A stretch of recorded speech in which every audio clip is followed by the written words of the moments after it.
Hello folks, I'm Alex. This is Alex Unabridged, and this is my GarbAugust trash report for week 3.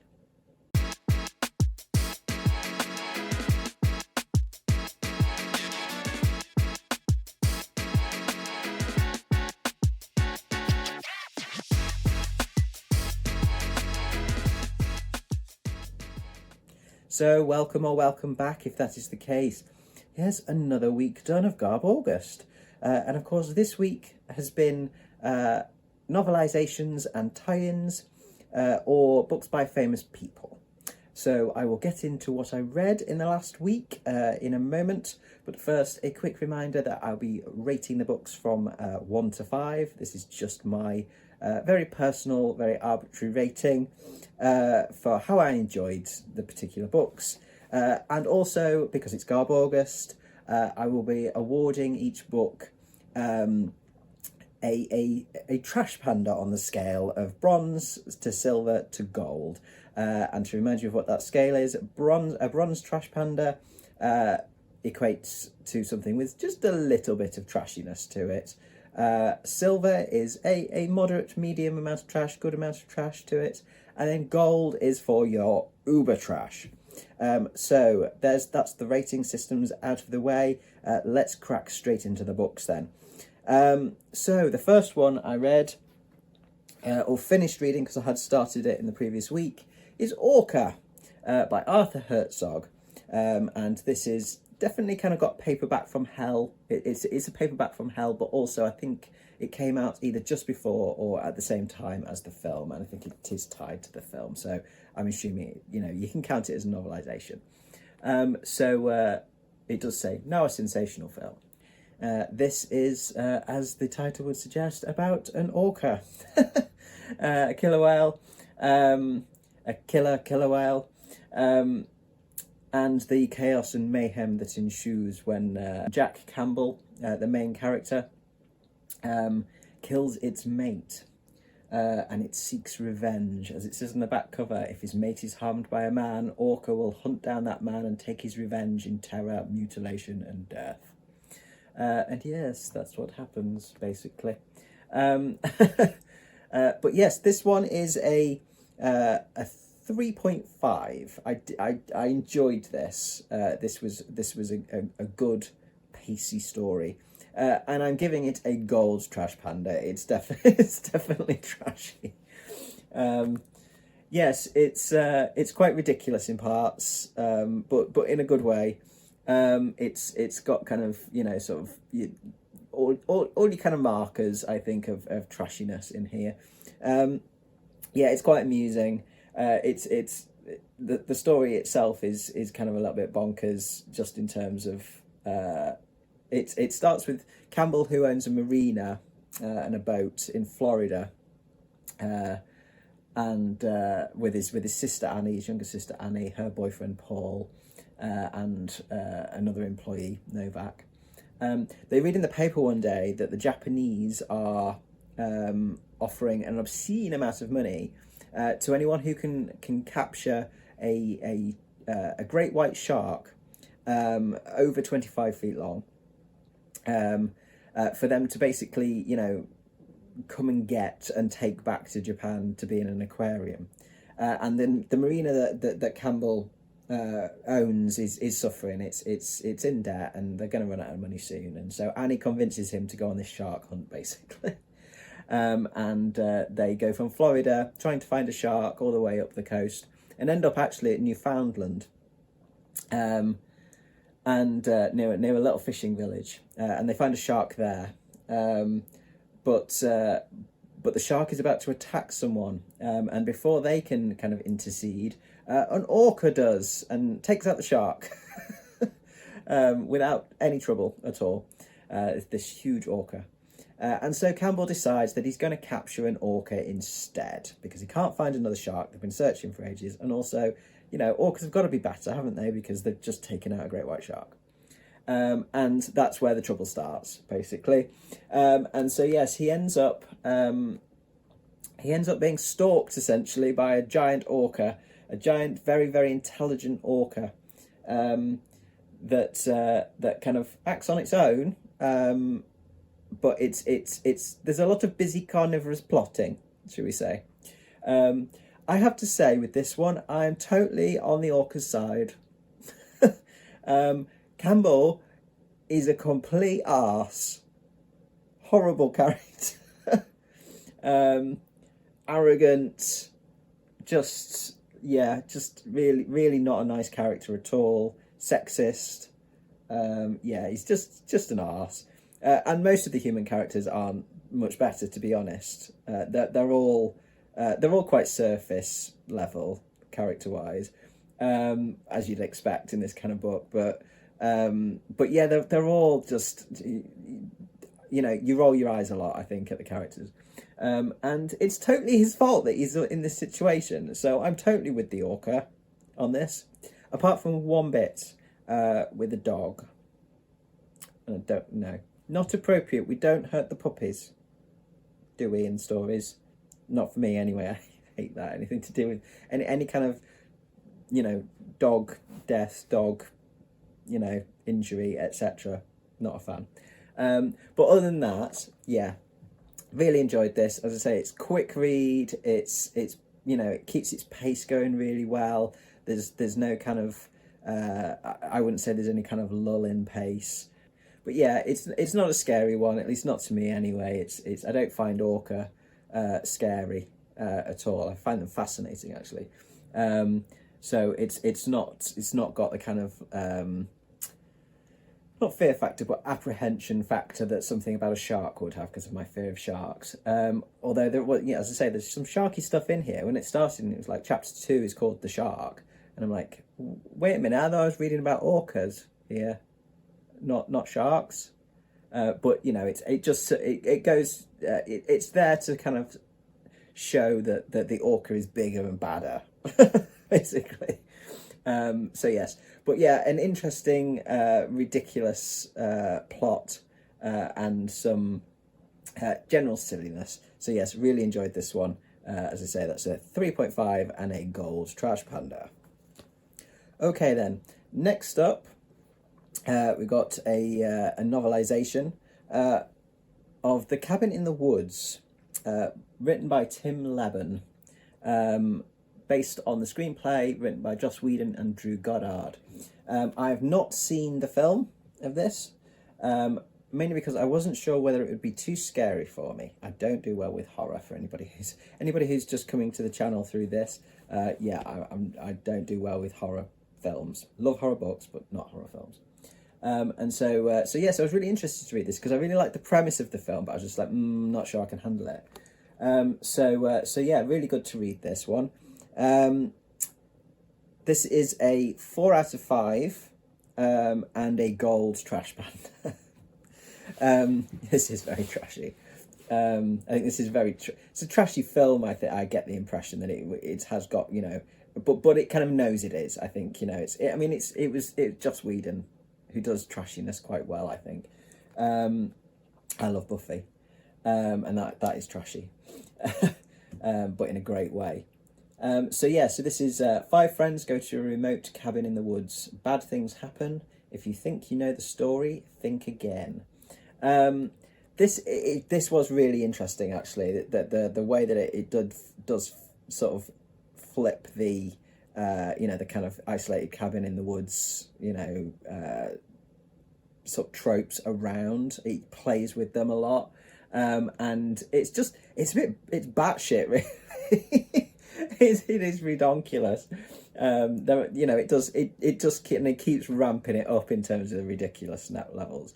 I think it's probably a comedy horror in terms of the film. It's certainly a funny book, just in terms of its ridiculousness. It follows a group of 5 students who go off for a weekend in this cabin in the woods in the mountains, and obviously things happen up there. Bad things do happen, but the bad things that happen are, as I say, just bonkers. I won't spoil anything because this is one of those, if you haven't seen the film or you haven't read the novelisation, like me, and if you don't know the story, basically, it pays to go in quite blind, because it is just like, what now? So yeah, I still don't know whether I would watch the film. I don't know whether the visuals of some of the stuff that's in here might be a little bit too much for me. I'm not sure. I will consider it for maybe at some point a Sunday morning full daylight viewing, which is sometimes when I watch horror movies that I'm not entirely sure whether they're going to be a bit scary for me or not. But yeah, I would recommend this, even if you haven't seen the film. Particularly if you haven't seen the film, actually, because it's, and you don't want to watch the film for similar reasons to me, because it is a jolly good romp, I would say.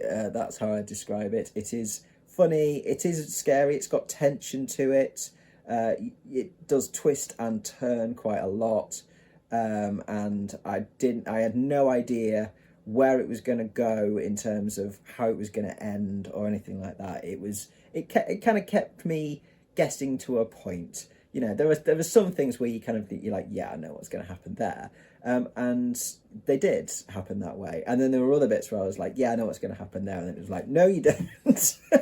So yeah, really entertaining. Nothing deep about it whatsoever, but clever and entertaining and trashy. So yes, I would definitely recommend this one. It was very good fun. Okay, next up is an audiobook of a novelisation, and that is of the first Ghostbusters movie, which was written by Richard Mueller and narrated by Johnny Heller. And this is part of the official novelisation collection. So there's Ghostbusters 1 and 2 in this audiobook, but I didn't get to number 2. But I have watched the original Ghostbusters quite recently, so I thought this would be a good one to see how it matches up. So yeah, this was good. This was really good fun. Very close to the film. Very, very close to the film. This is a 3 out of 5, by the way, and I would give it I would say probably a silver trash panda, because the film, I think, is it's certainly by today's standards, is quite trashy, in a great way. I love the film. But yeah, the narration was really good, actually. Johnny Heller, really kind of, he didn't try and do impressions of the characters, the actors and the characters. He kind of kept within that characterization, but he made it his own as well. And yeah, there are sections of it that are straight dialogue out of the films, definitely. So there's a lot of stuff based off the screenplay, but there is there's more detail added in for some of the characters, like particularly Egon. And there's some more kind of background information, things like that. There's more kind of obviously, as you would do with characters in a novel, that you've got more kind of their thought processes, things like that. Certainly Venkman. And that's something I'll say, actually, is like Venkman in the film, when I watched it again recently, in fact, most of the film, I don't think the film's aged particularly well in a lot of ways. And Venkman and his kind of sleaziness is what comes across in the film now, these days. It's feels really quite inappropriate. But in the book, it's kind of it feels slightly less so. He's still a bit of an arse, but he's a bit more of a lovable arse in the book, I think, in the novelisation. It doesn't come across as sleazy as I think it does in the film these days. So yeah, so this one was, as I say, it was a really good fun listen. It was the movie in a book form. It very much was. There was a little bit more kind of characterization within the novel, the novelisation. But generally, it's Ghostbusters. What more can I say? It's Ghostbusters. If you like the film, you probably like the novelisation. So yes, good fun, quite quick audiobook as well, and well narrated. I will emphasise that. I did really enjoy the narration by Johnny Heller. Okay, and then finally on the novelisations side of things, I read The Omen by David Seltzer, who also wrote the screenplay. I have never seen The Omen. I was always too scared to watch it, especially after my slightly traumatic experience with The Exorcist. Anything to do with like possession, the devil, sort of Satan, that kind of stuff, always a little bit kind of about, you know, I'm wary of films with that. So I'd never seen The Omen because of that. I might consider watching it now. I've read the novelisation. So The Omen, in case you don't know, is about Jeremy Thorne, who is the ambassador, the United States ambassador to Great Britain, and his wife, Catherine. They end up adopting a foundling, a baby, after theirs dies. And this foundling is Damien, who is the Antichrist, and chaos, you know, and death and weird stuff ensues. You know, it is about Thorne's realisation that something is very wrong with this child, and him trying to stop the bad things from happening. And I think, I don't know how many sequels there have been. I don't know whether there are novelisations for all of the sequels. I may look to see if there are, because I really enjoyed this. This is a 3.5 out of 5, and a bronze trash panda. I wouldn't say this was very trashy at all. You know, it's about Satanists. That's probably, you know, I guess it was probably part of the Satanic Panic when it came out, you know, or responding to, cashing in on. But yeah, I wouldn't say generally it feels very trashy to me. It's decent. It's well written, I would say. It's got some really interesting stuff in it, especially all of the stuff, you know, kind of about the scripture and the sort of you know, the elements within the Bible that kind of in Revelations, etc., that you know, sort of allude to the Antichrist, and it's you know, it's got a good pace to it. It's got interesting characters. I think Thorne's quite an interesting character, and his relationship. It's kind of about his relationship really with Catherine as much as it is about the Antichrist and Damien. I mean, Damien's a very small child in this, so you know, he's only like 4 by the end of it, and he doesn't have the kind of sort of shock factor as, say, something like in The Exorcist does with Reagan. I think that's it for me. That's what I didn't find this particularly scary. It was creepy, and it was tense, and it was intriguing and mysterious. And there's some horrible bits in it. There's some horrible stuff in it. In terms of the horror side of things, things that happen to people. But I've read worse. I've read a lot worse. But it was intriguing more than anything else. And as I say, there's this feeling of sort of this ominous feeling, this feeling of dread throughout it. And yeah, I thought it was well done. It didn't take me long to read. I think I read it in, you know, it was only like 220 something pages. I think I read it in a couple of sittings. But it won't leave the same sort of lasting impression that The Exorcist has on me. But it's left an impression. It certainly made me want to read more of the series, if there are any.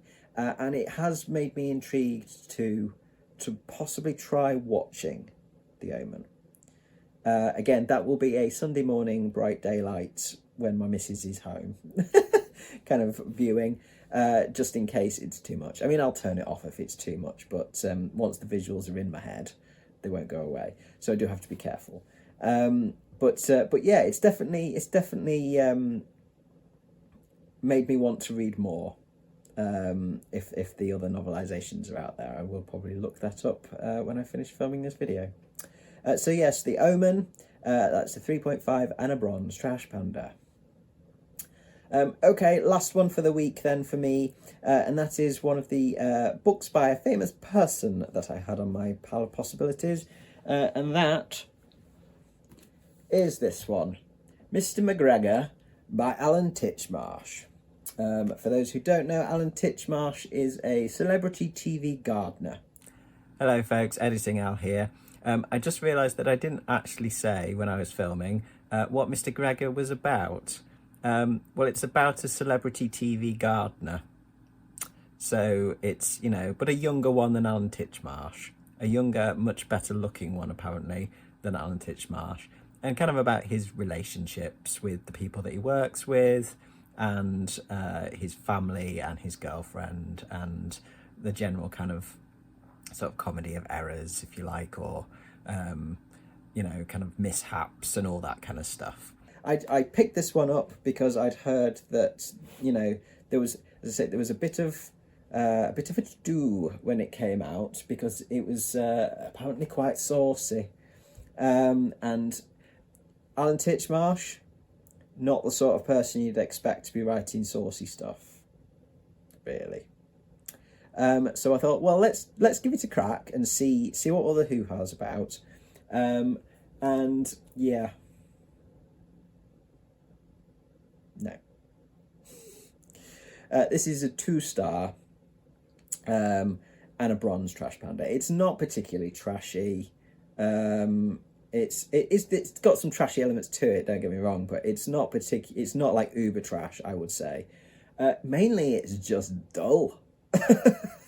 To me anyway. It's not for me. It's not the sort of thing that, you know, it's not aimed at me, basically. The sauciness is decidedly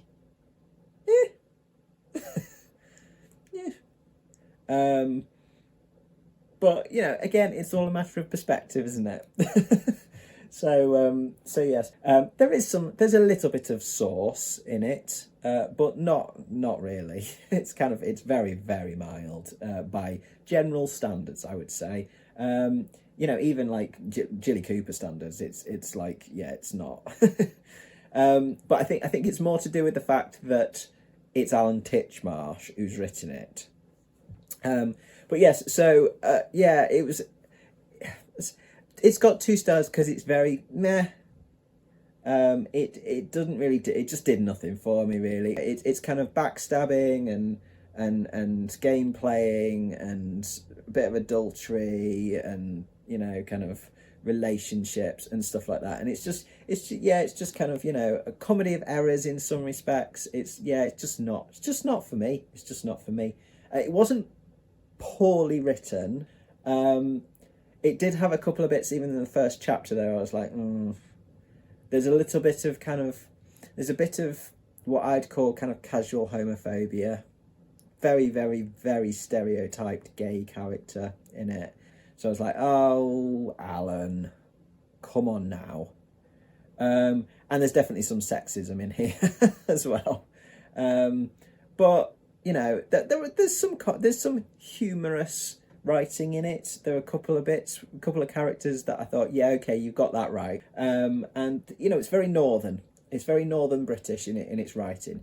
So elements of it I could appreciate. But on the whole, it's just not for me, as I say. But it's not written for me, so that's fine. So yes, 2 stars and a bronze trash panda. So that is everything that I read in the past week.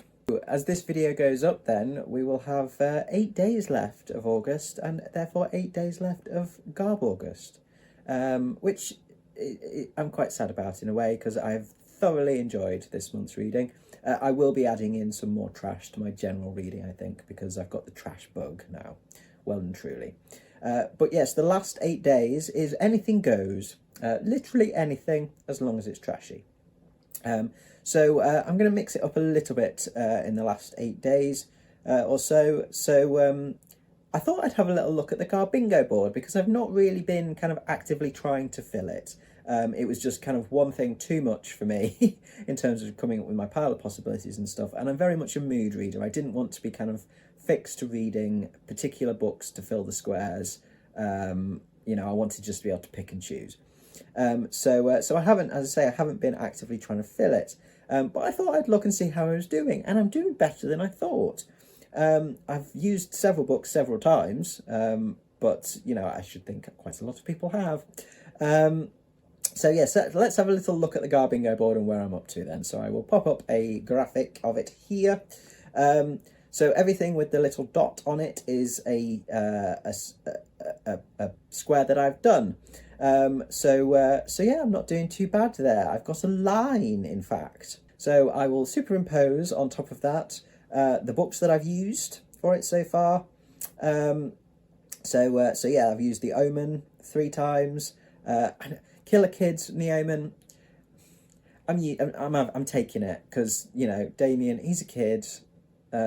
He's, you know, evil. He's the spawn of Satan, and he contributes to the deaths in that, most definitely. So Killer Kid, and same with, you know, book about Satanists. Plenty of Satanists in that one, and also the